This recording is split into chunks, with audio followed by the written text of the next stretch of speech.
2022-23 ఆర్థిక సంవత్సర లెక్కలు తేల్చిన కాగా అప్పటి జగన్ ప్రభుత్వ తప్పుల్ని తూర్పార పట్టింది. గ్యారంటీలు, పెండింగ్ బిల్లుల్ని దాచేసి అప్పుల్ని లెక్కించారని, అవన్నీ కలిపితే రుణాలు పరిమితిని దాటేశాయని తేల్చి చెప్పింది. కార్పొరేషన్ల ద్వారా రుణాల రాజ్యాంగ విరుద్ధమన్న కాగా వాటిని లెక్కల్లోకి చూపకుండా వైసీపీ ప్రభుత్వం మోసపూరితంగా వ్యవహరించిందని కుండబద్దలు కొట్టింది. 2022-23 ఆర్థిక సంవత్సరం చివరి ఆడిట్ ను వెలువరించిన comptroller and auditor general CAG Jagan ప్రభుత్వాన్ని తలంటింది. నాటి సర్కార్ ఆర్థిక నిర్వహణ తీరుతెన్నుల్లోని లోపాల్ని బహిర్గతం చేసింది. కేంద్రానికి కొన్ని రుణాల లెక్కలు చెప్పకుండా అపరిమితమైన అప్పులు చేశారని, అవి నిర్దేశిత ప్రమాణాల్ని మించిపోయాయని పేర్కొంది. పెండింగ్ బిల్లుల్ని పరిగణలోకి తీసుకోవాలని, అవన్నీ కలిపితే రుణభారం పెరిగిపోయిందని స్పష్టం చేసింది. రెవెన్యూ వ్యయాన్ని మూలధన వ్యయంగా చూపారని, ప్రభుత్వ ఖర్చుల్ని కార్పొరేషన్ వ్యయాల్లో చూపారని కాగ్ వెల్లడించింది. చట్టానికి లోబడే ఆర్థిక నిర్వహణ చేస్తున్నట్లు చూపేందుకు ఇలా చేశారని స్పష్టం చేసింది. రాజ్యాంగ విరుద్ధంగా కార్పొరేషన్ల ఏర్పాటు, సంచిత నిధిని వాటికి మళ్లించడం, అప్పులు తెచ్చి ఆస్తులు సృష్టించకపోవడం వంటి అంశాల్ని కాగ్ ఎండగట్టింది. నాటి ఆర్థిక పరిస్థితులకు రాష్ట్ర విభజన కారణం కాదని, అదుపు తప్పిన ప్రభుత్వ ఖర్చులు, విధానాలే కారణమని కాగ్ విశ్లేషించింది.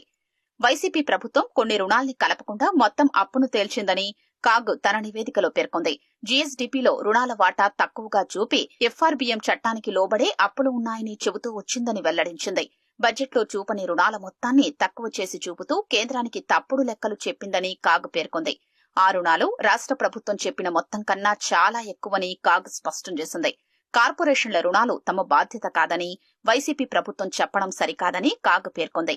రెవెన్యూ లోటు 2021-22తో పోలిస్తే 2022-23 ఆర్థిక సంవత్సరం చివరి నాటికి 405.2% పెరిగిందని కాగ్ తేల్చింది.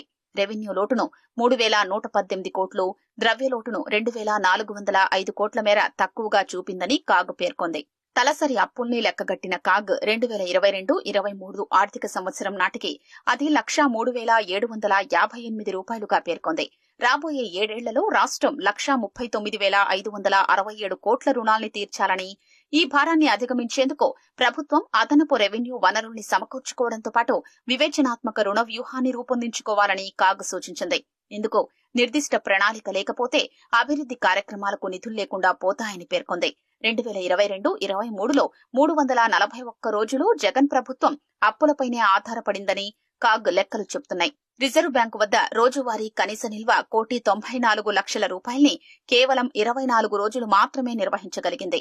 ఆస్తుల సృష్టికి 2018-19లో 19,976 కోట్లు వెచ్చిస్తే 2022-23లో వైసీపీ ప్రభుత్వం ఖర్చు పెట్టింది కేవలం 7,244 కోట్లు. వైఎస్సార్ గృహవసతి పథకం కింద ఇళ్ల స్థలాలకు చేసిన 100 కోట్ల ఖర్చును మూలధన వ్యయంగా చూపారు. అది రెవెన్యూ వ్యయంగానే పరిగణించాలి. జాతీయ ఆరోగ్య మిషన్ ఎన్హెచ్ఎం కింద వివిధ కార్యక్రమాల కోసం 2017-22 మధ్య రాష్ట్ర ప్రభుత్వం తన వాటా నిధులు 350,93,00,000 రూపాయలు విడుదల చేయలేదని కాగ్ ఆక్షేపించింది. నాబార్డు, ప్రపంచ బ్యాంకులు అందించిన ఆర్థిక సహాయాన్ని ఉపయోగించుకోలేదని పేర్కొంది. జగన్ ప్రభుత్వం రాష్ట్రాభివృద్ది కార్పొరేషన్, బేవరేజెస్ కార్పొరేషన్లను ఏర్పాటు చేసి తీసుకున్న రుణాలు రాజ్యాంగ విరుద్దమని కాగ్ కుండబద్దలు కొట్టింది.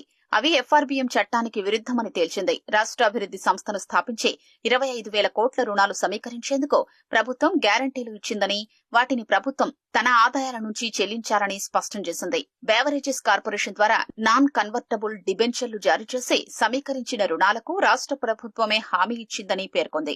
ఈ రుణాలు రాజ్యాంగ విరుద్దమని తేల్చి చెప్పింది.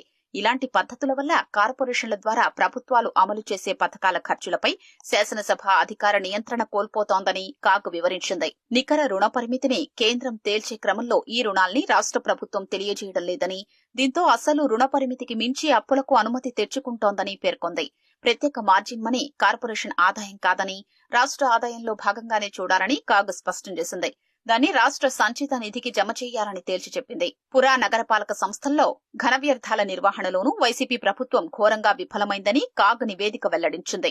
స్వచ్ఛ భారత్ మిషన్ 1.0 కింద ఇచ్చిన నిధుల్లో 54,97,00,000 రూపాయలు ఖర్చు చేయడంలో విఫలమైంది. ఘన వ్యర్థాల నిర్వహణ చర్యలకు 2023 ఆగస్టు నాటికే 54,97,00,000 వినియోగించినట్లు ప్రభుత్వం లెక్కలు చెప్తున్నా అందుకు సంబంధించిన పత్రాలు కాగ్కు అందించలేదు.